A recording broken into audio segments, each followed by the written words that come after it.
Nesse vídeo eu vou mostrar alguns casos da propriedade de potência, que são aqueles que geralmente vocês têm mais dificuldade. O primeiro é quando eu tenho uma fração.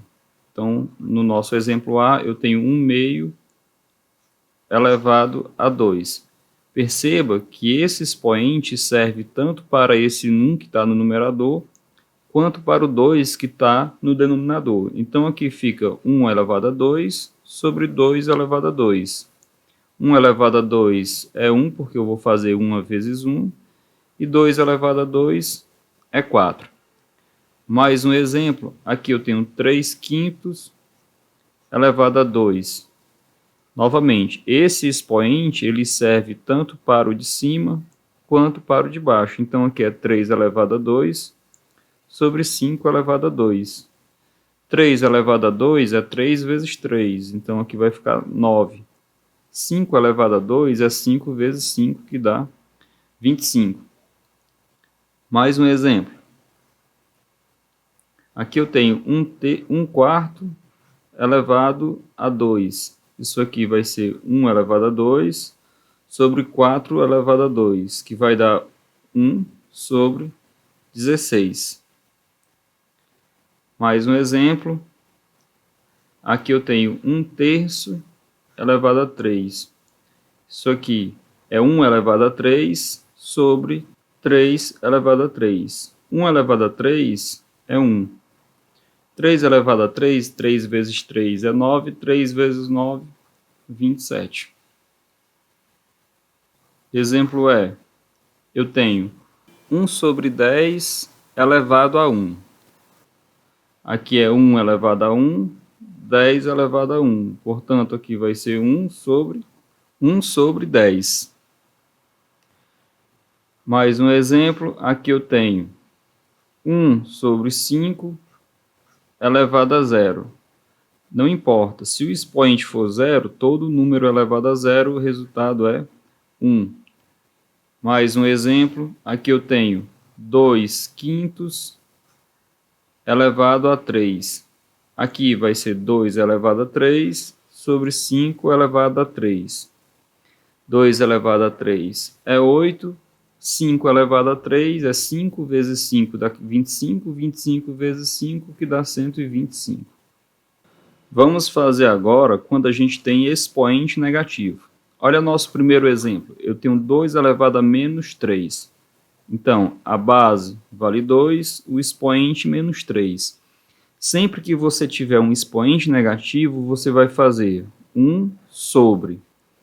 Toda essa potência você vai trazer aqui para baixo. Então, vai ficar 2 elevado a 3. Qual é a diferença? Perceba que o expoente que antes era negativo se tornou positivo. Então, antes de resolver, você sempre tem que fazer esse passo. E agora você conclui. O 1 eu mantive, quem é 2 elevado a 3? É 8. Vamos fazer mais um exemplo. Eu tenho 5 elevado a menos 2. Então, eu olho, o expoente é negativo, vai ficar 1 sobre. Toda a potência vem para baixo, 5 elevado a 2. Qual é a diferença? Que o expoente que era negativo se tornou positivo. Portanto, aqui vai ficar 5 elevado a 2, 25. No item C, eu tenho 10 elevado a menos 3. O expoente é negativo, como é que eu resolvo? 1 sobre. Toda a potência vem para baixo. E o que muda é que o expoente que era negativo vai ficar positivo. 1 sobre 10 elevado a 3 é 10 vezes 10, que dá 100. 100 vezes 10, que dá 1000. No item D, eu tenho 5 elevado a menos 3. Vai ficar 1 sobre 5 elevado a 3. Por quê? Se eu trago para cá para baixo, o expoente que era negativo se torna positivo. Tá? Aqui é um 3. Então, vai ficar 1 sobre 5 elevado a 3 é 125. Mas e aí, se eu tivesse, por exemplo, aqui no item E, se eu tiver 1/2 elevado a menos 2. Aqui eu juntei duas coisas. Eu tenho tanto a parte da fração quanto a parte do expoente negativo. Então, o que é que eu faço? Vou para a parte do expoente negativo. Então, 1 sobre toda essa fração vem aqui para baixo e o expoente que era negativo se torna positivo. E agora eu resolvo. 1 sobre 1 elevado a 2 é 1, 2 elevado a 2 é 4. Divisão de fração, repete a primeira e multiplica pelo inverso da segunda. 1 vezes 4 é 4, 4 dividido para 1 é 4. Exemplo F, se eu tiver 3 quintos elevado a menos 2, da mesma forma, 1 sobre 3 quintos elevado a 2, o expoente se tornou positivo. E agora eu resolvo, vai ficar 1 sobre 3 elevado a 2, 9. 5 elevado a 2, 25. Aqui eu tenho duas frações. Repete a primeira, que é o 1, e eu vou multiplicar pelo inverso da segunda, que é o 9 sobre 25. Aí, invertendo, vai ficar 25 sobre 9. Portanto, o resultado dessa expressão é 25 sobre 9. Agora, para finalizar, a gente vai ter uma potência, por exemplo, 4 elevado a 1 meio, e eu quero transformar isso aqui numa raiz. Porque muitas vezes, quando eu faço essa transformação, fica mais fácil para resolver a questão. Olha como é simples. Vou colocar maior aqui para você perceber. Esse número aqui, ó, a base, vai continuar aqui dentro. Esse primeiro termo da fração, que é o numerador, ele é o expoente daqui, ó. Então ele vem para cá. E esse 2 que está na parte de baixo, ele é o índice aqui do radical.